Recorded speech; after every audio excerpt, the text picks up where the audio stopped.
So let's begin. So we started the second parak. Let's do a little short review of the first half of the Mishnah that we learned already. And that is that we're talking about the fast days and the Seder, called the Seder, the order of it. And so the Mishnah told us about the bringing the ark to the um to this to the Rechova Shalir, and that means sort of like the city marketplace or the city square. And they would put Afer Mikla, which is ashes from fire, on top of the Teva, the ark, and on top of the Reish Nasi, the head of the Sanhedrin, the head of the Av Bezdin. And every person would also put these ashes on their own head. And then they would have an elder that would say Divrei Kibushim, which was words of that were meant to squeeze, so to speak, squeeze people's hearts and cause them to return to tshuva. And they spoke about the fact that Hashem wants us to return, not just us to pain ourselves. Painting oneself is not the ultimate tshuva. That's it's one of the side things, but the main thing is the actual tshuva. And then we talked about the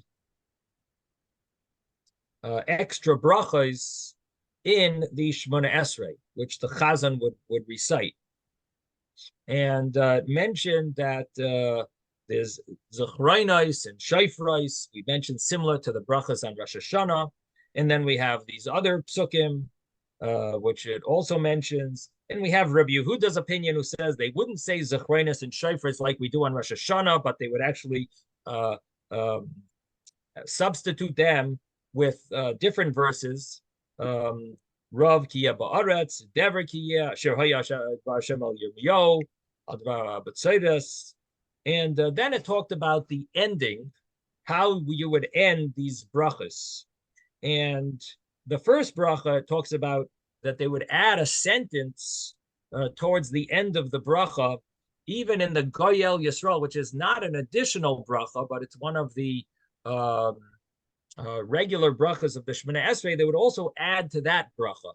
And then from there, they would continue with the other blessings. And so it mentions each of these brachas and the extra sentence that was added to them, and emphasizing the different miracles that Hashem did by listening, hearing the prayers, or doing for the people, for Avraham, for the Yidden on the Yam Suf, for Yehoshua by the story of Jericho, for answering Shmuel in Mitzpah against the Plishtim, answering Eliyahu on Hara Carmel, which is against all the idol worshippers of Baal, and the answering Yoina from the innards of the whale, and answering David and Shlomo in Yerushalayim. And Rashi brings about Shlomo that, well, David had to do with the famine, it says, he brings, and the 3-year famine, and Shlomo had to do with either bringing the ark into the Kodesh HaKadoshim, which we've spoken about. And Rashi also brings that that also about the famine. Rav Kiya Ba'aretz, and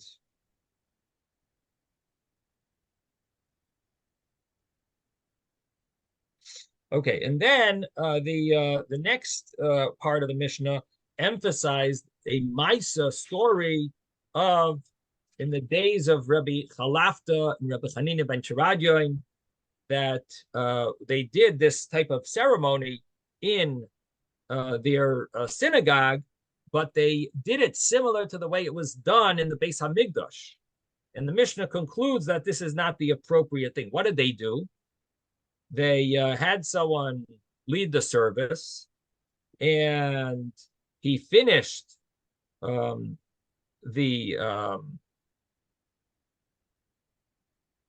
bracha, which refers to the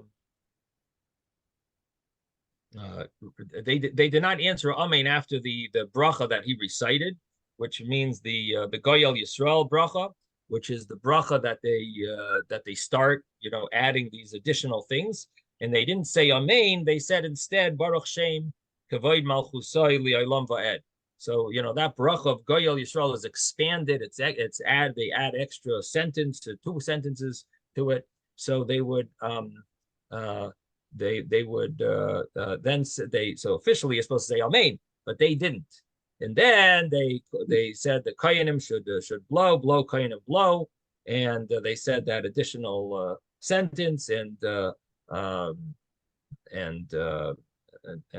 then they went on to the next one, and they basically did not say Amen. They said the Baruch Shem.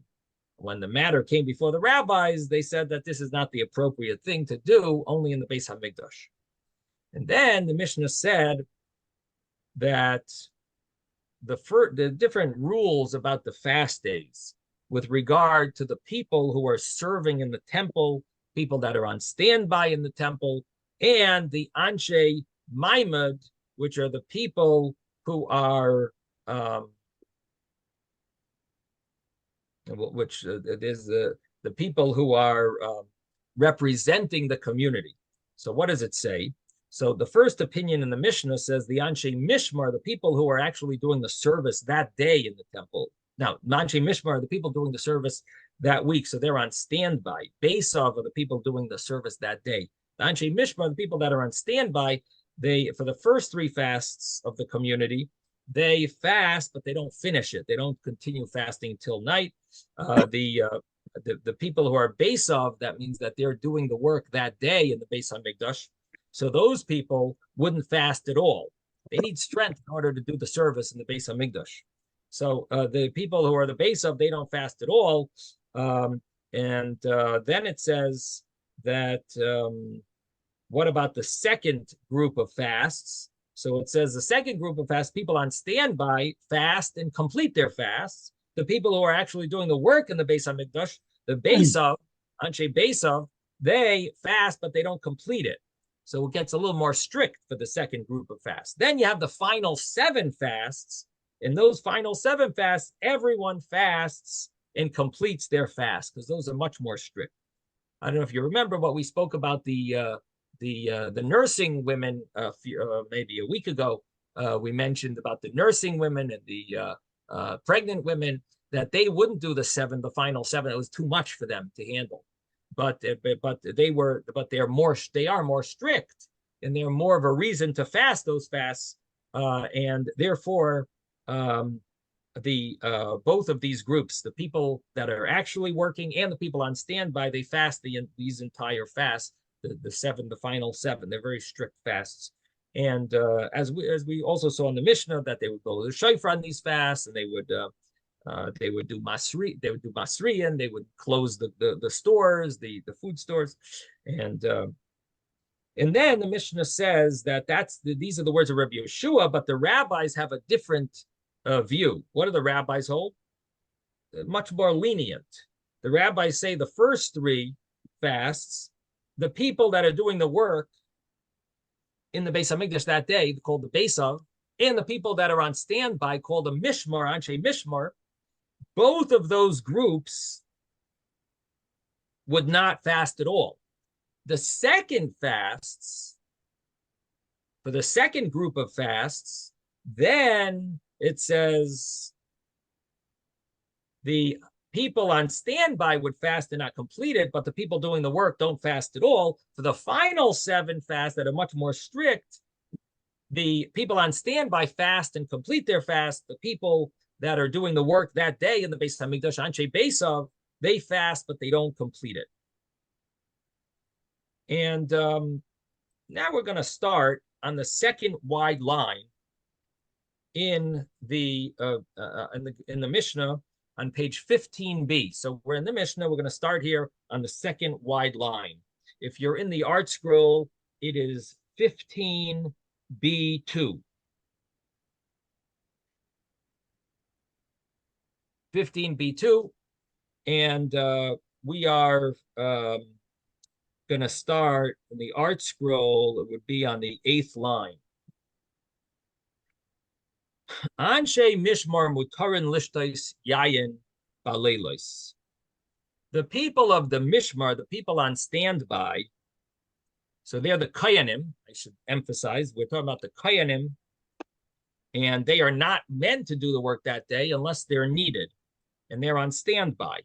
So they are mutarin, they're allowed to drink wine at night. Avaloi bayomim, but not in the day, in case they're called upon to do the work. Now, this is not necessarily talking about fast days. We're talking about in general. What is the different rules of the Anshe Mishmar and the Anshe Maimad, the Anshe and the Besav, Anshe Besav. So it says that the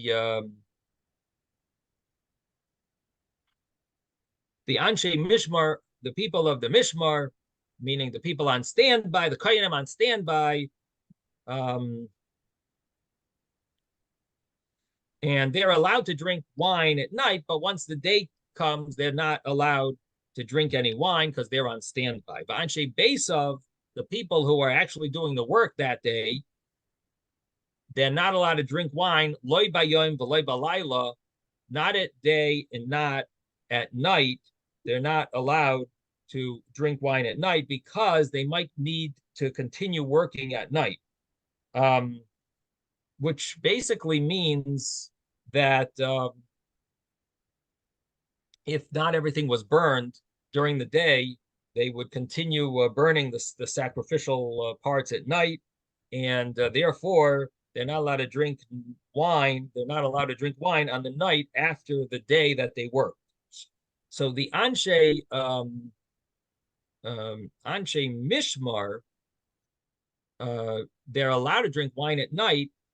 The understanding is the night after the day that they worked, they are allowed to drink wine, I guess, because we see already how much work is needed, and they would have been called in already. But basically, the day is over, and we didn't call them in. Said we know already because there's no more new sacrifices being brought. It's only what's already been brought is now they're just burning those on the altar.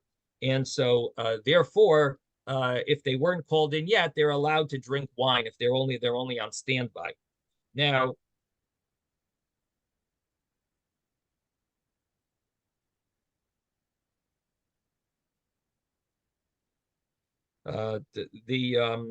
the Mishnah continues and says, Anshe Mishmar and Anshe Maimad.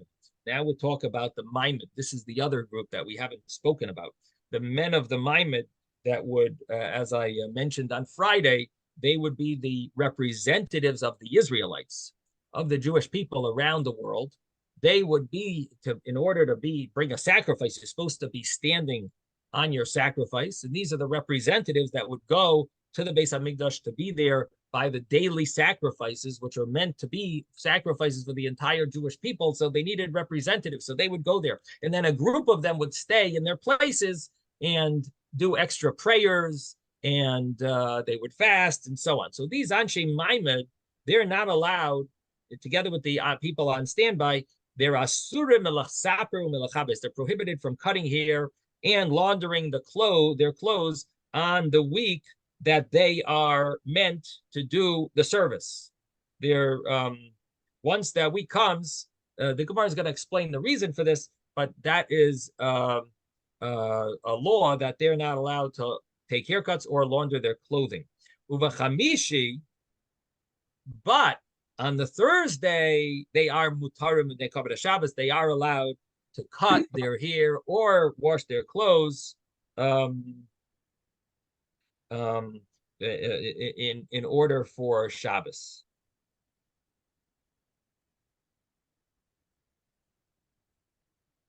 So the Mishnah continues and mentions as follows: Kol hakosov Megillas Taanis, anything that's written in that little booklet called Megillas Taanis, which that was a booklet that had all the holidays, all the miracle days that happened to the Jewish people, where the rabbis established that we should not fast because something special happened. So anything that's written in that booklet, so that you shouldn't fast, so because it's a holiday, so lefanav aser, it's also forbidden to fast the day before it. La'achar of mutter, the day after it, would be permissible to fast, but the day before would be prohibited because we're afraid people are going to forget about this holiday that's coming the next day. And the day after the holiday, we're not so worried. Anything's negative is going to happen if you fast on the day after it. But the day before it, if you fast, you might forget about this holiday. So we want, in order for you to remember, we prohibit fasting beforehand as well, because you might continue into the fast. Now, Rabbi Yossi Omer, but Rabbi Yossi argues, he says, lefanav uliacharav usher, before it and after it are prohibited. And the Gemara, of course, will talk a lot about this, talking about fasting and eulogizing, or is it just fasting? We'll see in the we'll see later in the Gemara. Now, so the actual wording here is all that's written in Megillas Taanis, the loyla mispad, not to eulogize. So I don't know if I think I translated it to fast, but mispad is from the word hesped. I'm sorry, I hardly slept last night. So I don't know what I translated it, but it should be translated Leila Mispad. Mispad is from the word hesped. Hesped means eulogy. And so anything that's written in Megillas Taanis not to make a eulogy on that day.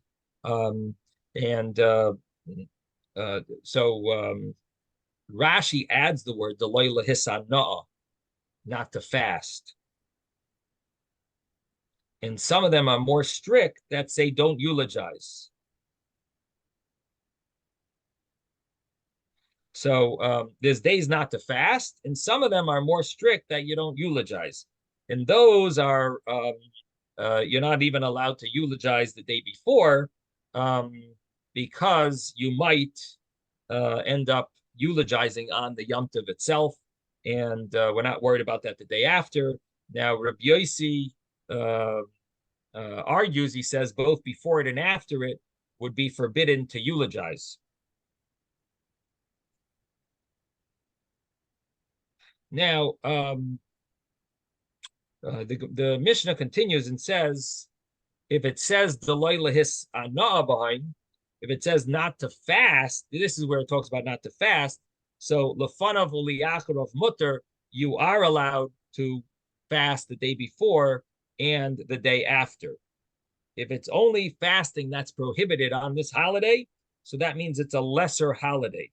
And if it's only forbidden to fast, then they would be allowed to fast the day before it, and of course the day after it. The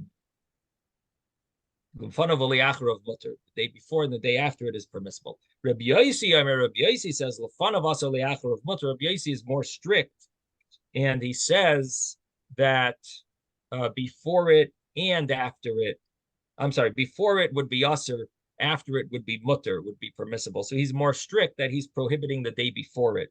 The first opinion said the day before it is permissible because it's only it's only a holiday that you can't fast, not a holiday that you can't, it's not a holiday that you can't eulogize.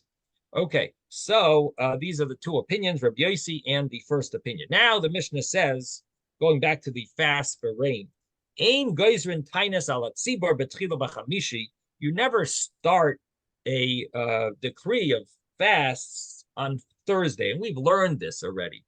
And does anyone remember the reason? Why aren't you allowed to make a set of fasts starting on a Thursday? Anyone Recall? Yes, Not Yehuda. drive up the prices. Yeah, Yehuda. I'm sorry. Because you don't want to go into Shabbos with a fast. So that would apply on Friday. But what about Thursday? What about starting fasts, a group of 3 fasts or a group of 7 fasts? Would you be allowed to start them on a Thursday? So on a Friday, Yehuda tells us we generally don't do a fast on a Friday, which is interesting because we do have one fast of ours that does fall on Friday, which is Right. 10th of Tavis. But our Mishnah is going to mention that Tisha B'Av you don't do on a Friday, not to enter, as Yehuda just said. But here we're talking about Thursday. And Thursday, the reason why you wouldn't start a group of fasts on a Thursday is because you might cause the prices of everything to shoot up. Why? Because the store owner is maybe not familiar that the people are fasting, and he's going to see everyone buying such large amounts. He's going to say, "Uh-oh, this is scary. This is people. There must be some famine coming, a drought, and people must know something that I don't know. Okay, let me higher the prices." Come in. And now, if we start the fasts on a Monday, then we don't have to worry because he'll know from the Monday the fact that they're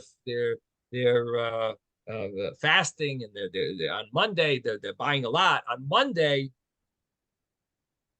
It's only they're buying stuff for one cause, just because to break their fasts.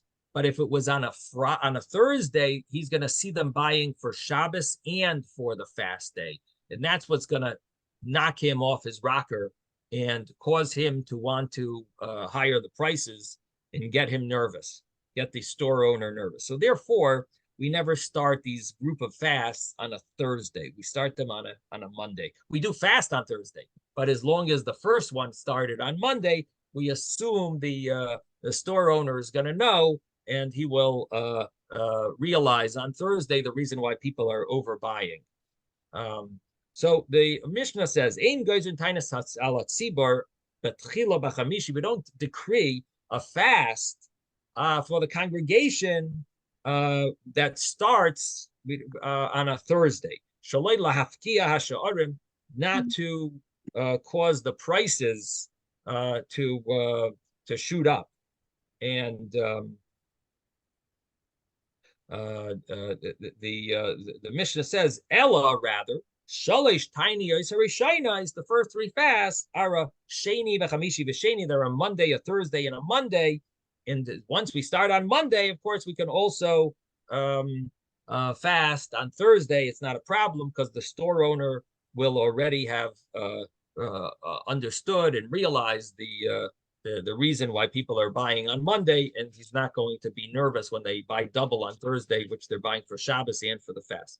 Now, what about the second set of fasts? Because you would think maybe that the store owner woke up already, so he knows. So v'shalish shniyos, the second set of fasts, chamishi, sheni, v'chamishi, could be a Thursday, a Monday, and a Thursday. Rabbi Yossi Yomer, but Rabbi Yossi says, Keshem she'ena rishonis b'chamishi, just like the first set of fasts don't start on a Thursday. Kach lo shniyos v'lo achronos, also not the second group of fasts, and additionally, not the final set of fasts. And the reason for this has to do with the fact that there was an interval between these group of fasts. So the store owner might not put one and one together. And therefore, we never start any of these group of fasts on a Thursday, according to Rabbi Yossi. The final segment of the Mishnah is as follows. Ein goyzrin tainas ala tzibur. We don't decree fasts on the community, b'roshei chadashim, on Rosh Chodesh, b'Chanukah, on the holiday of Chanukah, v'Purim, and on Purim. And these holidays, these are considered important days. Rosh Chodesh is called the Moyed, and Rashi says the Ikri Moyed, it's called the Moyed. And Chanukah and Purim, of course, we know are holidays that we're not supposed to fast on. And Im Hischilu, however, if they started, what does that mean? That they accepted the fast upon themselves already, and then Rosh Chodesh fell on one of them, we don't stop it. Why? Because the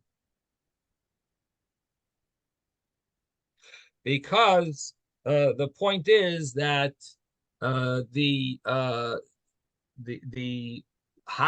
holidays are not considered a major prohibition to fast on. And so you started already fasting.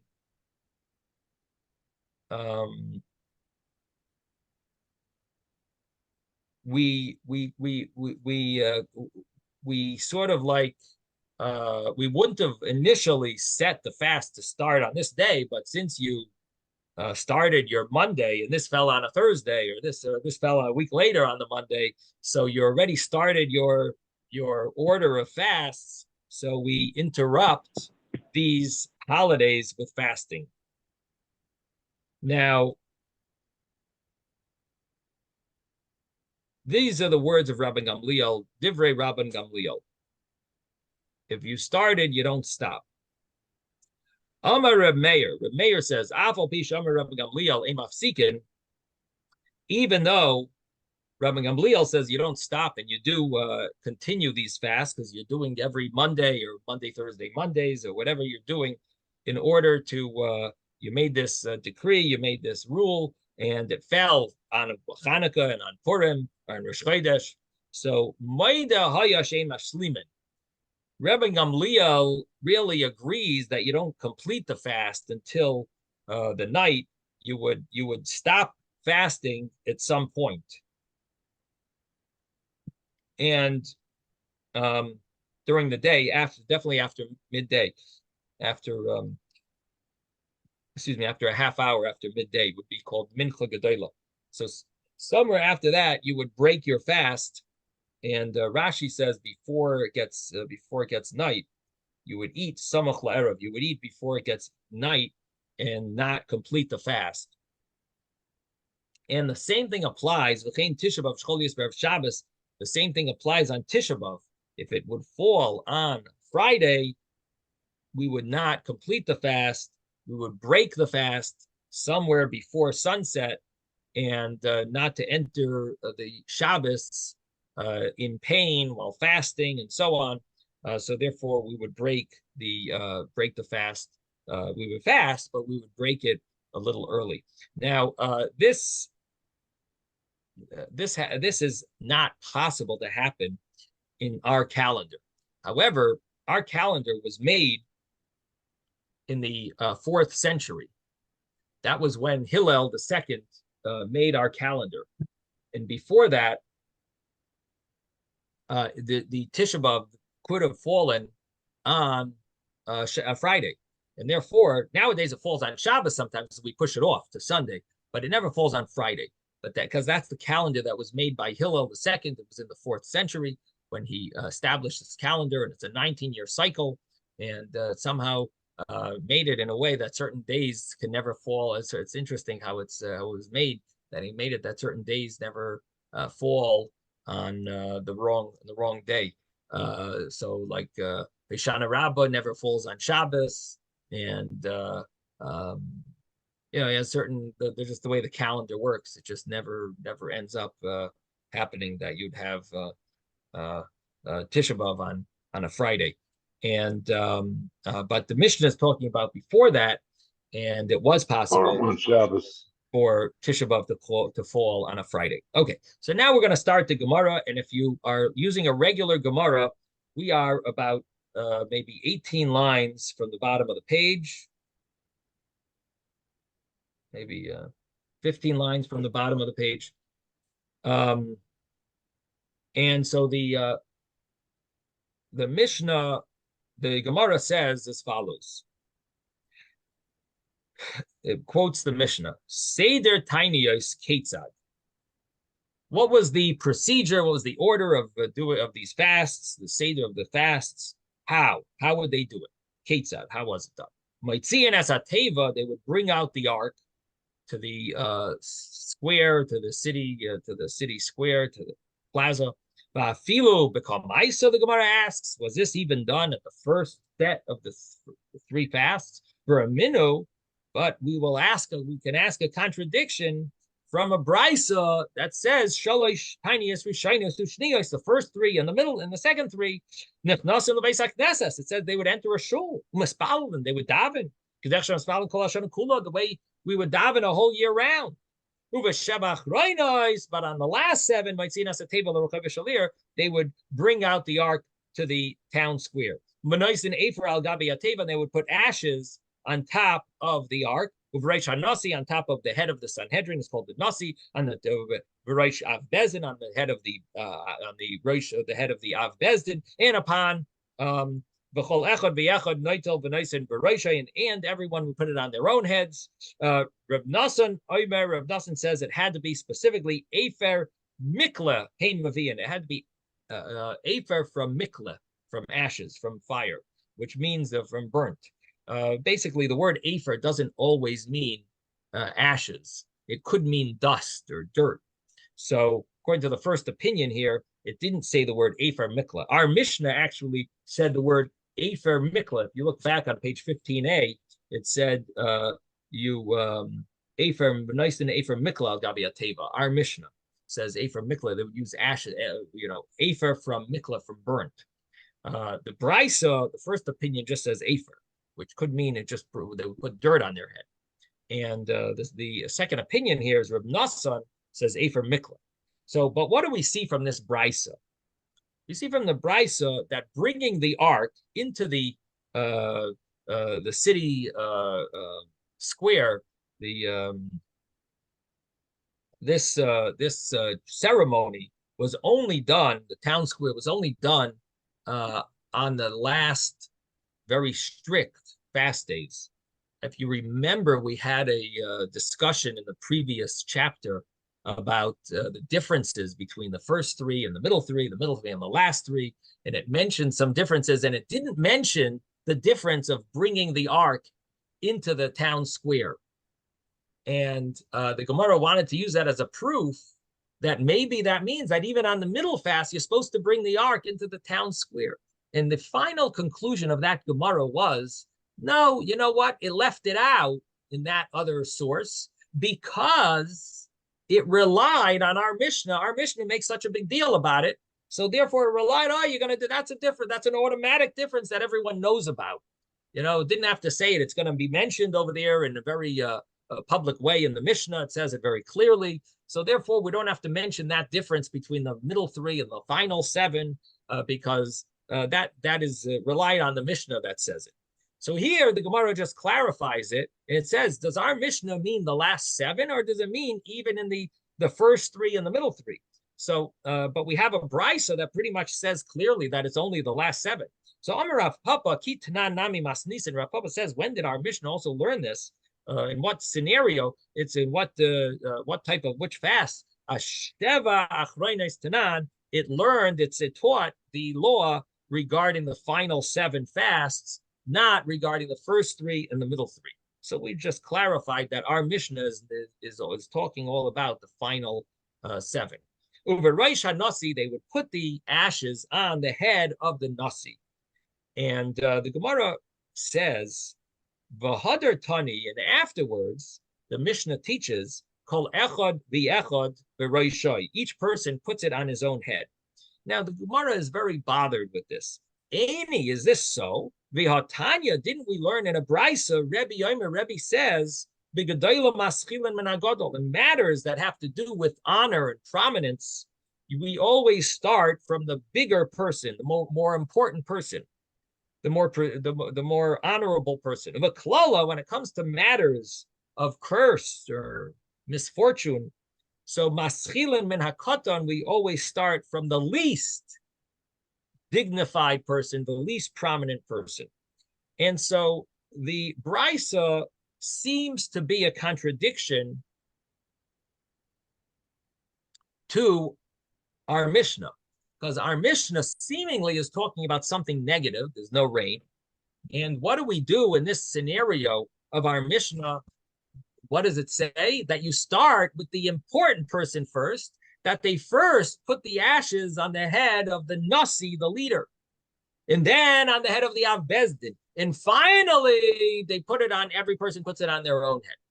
But that would seemingly be contradicted from the Brisa, because this Brisa, which again, a Brisa is a source, is a source that is brought, which was authored by the Tanoim, the rabbis of the Mishnah. It wasn't accepted into the Mishnah. It wasn't edited into the Mishnah, but it's a source, and it mentions there. So a lot of times we take points from the Brisas, and we see how the Brisa explains it. A lot of times the Brisas elaborate more, so on. And here the Brisa emphasize it clear, that it spells out who do you start with when it comes to matters of a klala, of misfortune or of a curse. Who do you start with? And you're supposed to start with the least important person. And the Brisa continues. So again, it seems to be a strong question on our Mishnah, that our Mishnah is talking about a matter of misfortune, and it starts with the person of prominence. Now, the Brisa continues. Before we answer it, we finish off the Brisa. We continue reading the Brisa, because the Brisa gives reasons for what it says, or sources for what it says. It says, when it comes to a matter of importance, a great thing, a matter of prominence, we start with the person of prominence. As it says, by Yom Moshe Aaron Elazar Lisamar, it says Moshe told to Aaron and to Elazar and to Isamar. Now, who's Elazar and Isamar? Elazar and Isamar are two of Aaron's 4 sons. Aaron had 4 sons, Nadav and Avihu, Elazar and Isamar. Nadav and Avihu passed away when they brought that strange fire into the Kodesh HaKadoshim, and they reached a very high level of holiness, and they expired. And so Elazar and Isamar were the regular Kohanim. They were the sons of Aaron. Aaron was the Kohen Gadol. Moshe told Aaron and to Elazar and to Isamar. So the point is that we see here that when it came to a matter of karbanos, of sacrifices, that they were supposed to eat the sacrifice, or and they shouldn't conduct themselves as mourners, and so on. So the verse, the pasuk, gives honor to Aaron first, and then to Elazar and Isamar. And so we see there's precedence given to the more important person. Aaron was the Kohen Gadol and the father, and Elazar and Isamar are the regular Kohanim, and they're the sons. So first we tell Aaron, then to Elazar and Isamar. First Moshe told Aaron, then to Elazar and Isamar, and that is a matter of gedula, of prominence. And the matter of klala, maskilim nanakadim, when it comes to a matter of misfortune, the source is betchila neskalel nachash, when Hashem was punishing the snake, Chava, and Adam for the sin of the tree of knowledge. Betchila neskalel nachash, first the snake was cursed, v'yachar kach neskalel Chava, and then afterwards Eve was cursed, v'yachar kach neskalel Adam, and afterwards Adam was cursed. So we see that it came first. When it comes to matters of curse or misfortune, we first start with the lowest level, the snake, then then Chava, and then Adam. So the Gemara says, why is it? So what's the reason in our Mishnah that we would start with the Nasi, and then Av Bezdin, and then each person? Seemingly the wrong order. So the Gemara answers that this way that we are doing it, the order that we're doing, is a chashivusa. This is an element of prominence for the nasi, for the leader, and for the Rosh Av Bezdin. The Amri Lahu, because they are basically telling these important people, Atun chashivisu, you are important, lemivi alon rachame, to beg, to ask for us for mercy, akule alma, for the whole world. So the Gemara's understanding is, because this is a matter that's going to give them honor. In other words, putting it, it's all about bringing honor, and this is the honor that's for them, that we're telling them, you have the ability to actually pray for all of us. Your prayers are going to be more accepted, and therefore we start with you. And this is a element of showing honor. It's not an element of misfortune. It has an element of prominence to it. It's showing. It's emphasizing. It's you people davening for the whole world because of your importance, and that's what we basically are saying. So it's an element of chashivusa, of honor, that they are apropos to pray for everyone. Okay, the next part of the Mishnah says every person would put ashes on their head. After we start with the Nasi, the leader, then the Av Bereisha Bezdin, the head of the Bezdin, and then then every person. So the Gemara says, Nasi v'Av Bezdin, Nami nishkalu inhu, let the Nasi and the Av Bezdin also take it, the ashes themselves. What are they doing? Having everyone else, other people, put it on their head. Let them put it on their own head. Why is it different that they have someone else put it on their head? Amar of Abba the Min Kesri, Abba from Kisaria, from Kesri, says, it's not comparable. Someone who is humiliated by himself. And now we turn the page to 16a, lemisbayesh me'acherim, to someone who is humiliated by others. When someone is humiliated by others, it has a much stronger effect, and therefore this is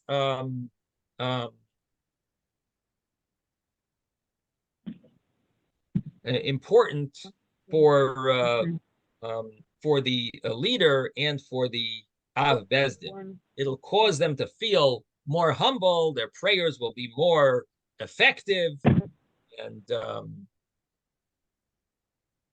therefore we do this.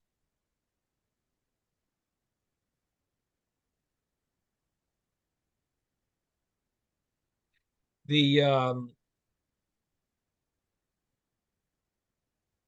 Rashi is bothered. He says, but so let other people do the same thing. Why don't we have other people as well being embarrassed and make our prayers more effective? So Rashi says other people, that they're not so prominent, so they're not so embarrassed, even if they're not so humiliated when other people put it on them. But it's enough if you put it on yourself. And it's not going to make much of a difference. But if you're a person of prominence and someone else puts it on you, it's more humiliating. So that's Rashi's answer. Amar Reb Yitzchok, I'm sorry. We're on the top of the page, the top line. Vehecha monachlu, 16a. Vehecha monachlu. Where would a person put the ashes, on which area? So it says b'makom. Amar Reb Yitzchok b'makom tefillin. So Reb Yitzchok says they would place it where the tefillin are placed. Shenem, as it says, losum la'avelei tzion, to place to the mourners of Zion, loses lahem pe'er tachas efer, to put beauty as a substitute for the efer, for the ashes. So we have a verse that implies that pe'er and ashes, one goes in place of the other. So what that means is that the place where we put the pe'er, that's where you put the ashes. And what is pe'er? So tefillin is called pe'er, it says. The pe'er chachava shalecha, and the pe'er, you're wearing the pe'er, which refer to the tefillin, also means beautiful, beautiful thing, something beauty. So the understanding is that you place the ashes where you would place the pe'er. And Rashi brings the Gemara in Brachas that it says pe'ercha chavash alecha refers to tefillin, that when he in of Ezekiel. Rabbi, Yeah, yes. can I bring something lehavdil? What does that mean? Lahavdil. Christianity? Okay, so the Catholics when I they bet. have their I don't know. I I don't know. Ezra, I don't know. no, I'm saying if you want to know where, they do the same thing. Okay. Well, so That's why I they said obviously got that's it. why I say So much, lehavdil. yeah. I mean, they I took know, it it's from just- us. Right. Interesting. Okay. So the tefillin is, thank you for thinking of that. Yeah, for realizing that. That's an interesting insight. Yeah, but I'm sorry, I just don't like to bring other religions into the in my shiurim.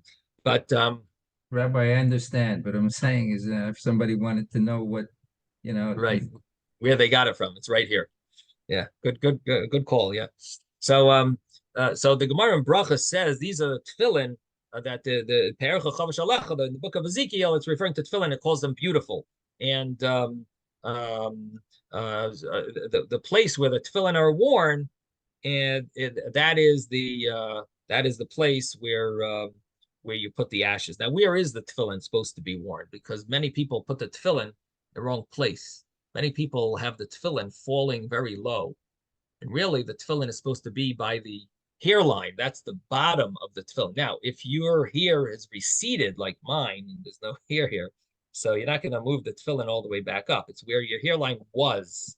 It's hard to remember, but you can generally estimate it somewhere, and where the tefillin was. That's where the tefillin is supposed to be, not further down. A lot of people like to let it further down. In the verse, sounds like it's supposed to be between the eyes, but that's wrong, because that's not the way the rabbis interpreted the verse. And so that would be called tzedukim. The tzedukim want to read everything literally. And we know that the Torah has a guidebook to how to explain the codes of the Torah and how to explain the meanings of interpret the Torah. And it's not up to us to interpret, it's up to the great rabbis. And so therefore, the rabbis of the Talmud explain to us where that is. That is in the place where a child's head it's a very soft in that area.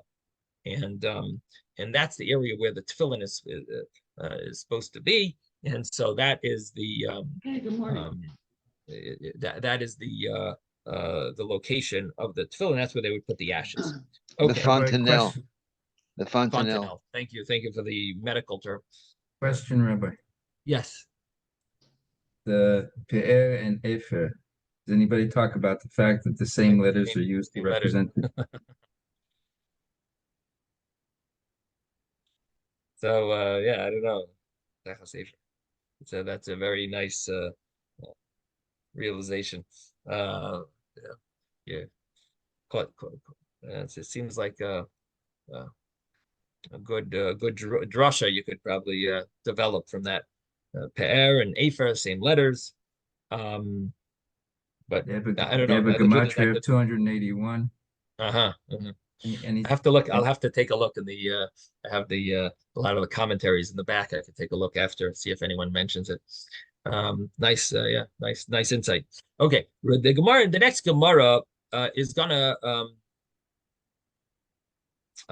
mention a number of different topics. When it mentions a number of different topics, so it gives us a siman. What is the order, so that people would remember what order to put all these different topics in? So it says Rechayiv, which Rechayiv, Teva, Svesakim, Efer, Efer, Kavura, Umayriya, Siman.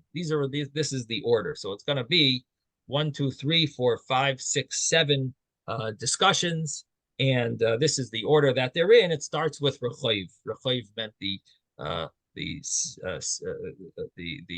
town square. So it says, Lama yoitzin l'Rechayiv, the Gemara asks. Why do we go out to the town square? Reb Chia bar Abba Omar, Rav Chia bar Abba says, Loimar, saying, Zoaknu b'tzina, we cried out in a private area, in a tznius place, in a place of privacy. V'loy na'aninu, and we weren't answered. Nivze atzmeinu b'farhesio, we will now humiliate ourselves in a public place, and that's why they would go to the town square. Reish Lakish says, Golinu, we have exiled Golusenu mechaperes olinu. And so may our exile atone for us. And what this, the Gemara understands that there are two separate reasons. The first one is that we are going, we cried out in private, now we're going to cry out in public. The other one is, no, it's all about just exile. We're in exile. And the Gemara says, "My beinayu." What would be the difference between these two explanations? The Gemara says, "Ika beinayu the golim bekanishta lebekanishta." The difference would be if one were to go from one shul to a different shul, that would also be considered exile, but it wouldn't be considered in public. It would still be considered in private. The idea of doing something in public is only when it's done in the town square, and if it's done in another shul, that's not called public. It's interesting. We've seen this idea before when the Gemara mentioned that adding the blessings, if you would add those blessings in a regular shul, it would be called done in private.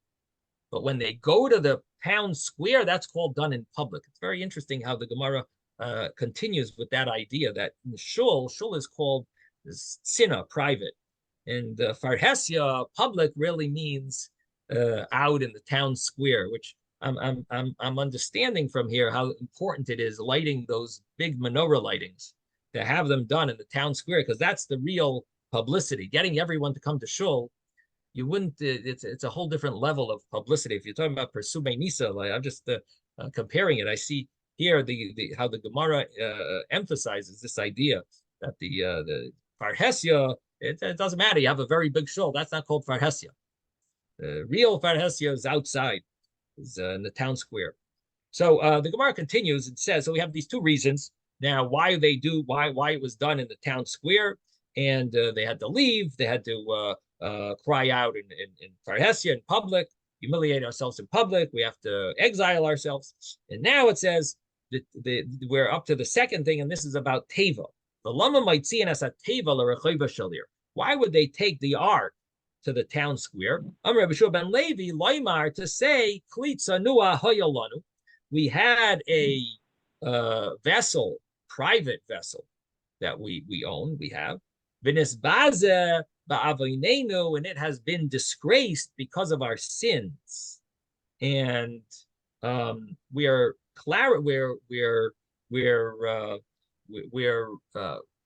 absorbing that idea. We're trying to make ourselves real. We're expressing this idea that that this Torah has been disgraced because of our sin. In other words, because we're bringing it out in public, it is being disgraced, and it's all because of our sins. Now,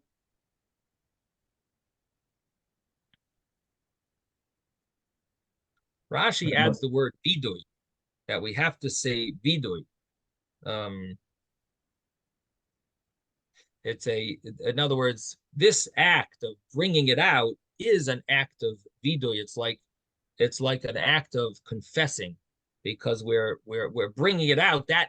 It's almost like you don't even have to say the vidui. The act does the vidui, and that's the act of bringing it into public and embarrassing it is like we're saying we've sinned, and we're the cause of this embarrassment.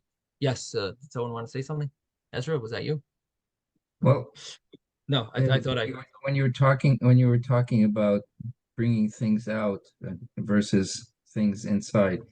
When we're davening in the shul, we're basically preaching. It's like preaching to the choir, so to speak. You're talking to people who also have the same feelings as you. When you take it outside, you're actually affecting others that you normally don't see in shul, but they will be affected by the fact that you're doing something that's not the norm. And so they might join you as well in this act. Very good point. Well said. Well said. You're impacting many people who don't go to shul. And there's right, you're impacting the world for sure, for sure. It's just interesting because I wouldn't have called a shul private. You know what I mean? And to me, it's like that's davening when you daven at home. You go to shul, you know, you would think that's called like a farhesia, you know. But we've seen this twice here that the shul is actually called tzina, at least regarding these matters. Yeah. Okay, so the Gemara continues and says, "V'lama meskasin b'sakim." Why would they wear sackcloth? Now, not that our Mishnah mentioned this, but that was the custom. And why do people do that? And Cover themselves. Rashi brings from a Yerushalmi that they would clothe themselves, they would gird themselves with sackcloth. Sakim and go to the Beis HaKvaros, they would go to the cemetery, blow and the horns. And the Gemara asks, why is that? And why do we go to the Beis HaKvaros? And why do we blow the shofar? So the Gemara says, so we would, the reason for the sackcloth is because sackcloth is made from goat's hair, and we're basically saying that we are similar to, we're considered like animals. In other words, we've acted like animals. And sackcloth is made from goat's hair or the tails of the horses or cows, and Yeah. That's right. now there is another little that would be seemingly the simple understanding of this, that we are asking Hashem for mercy because we're and we're humbling ourselves. We're considered like animals. But the Ben Yehoyada has a pshat over here that we tell Hashem, we are really just like animals. Please have mercy on us, just like you have mercy on animals who don't really do anything good, and they're they don't have any merits, and yet you give them everything they need. So have mercy on us as well, just like you have mercy on the animals. So that's another little twist in this. We are presenting ourselves like animals, saying, Hashem, you have mercy on the animals, have mercy on us as well. Okay, I'm going to conclude here. Sei gesund, everyone. Have a wonderful day. Thank you, Rabbi.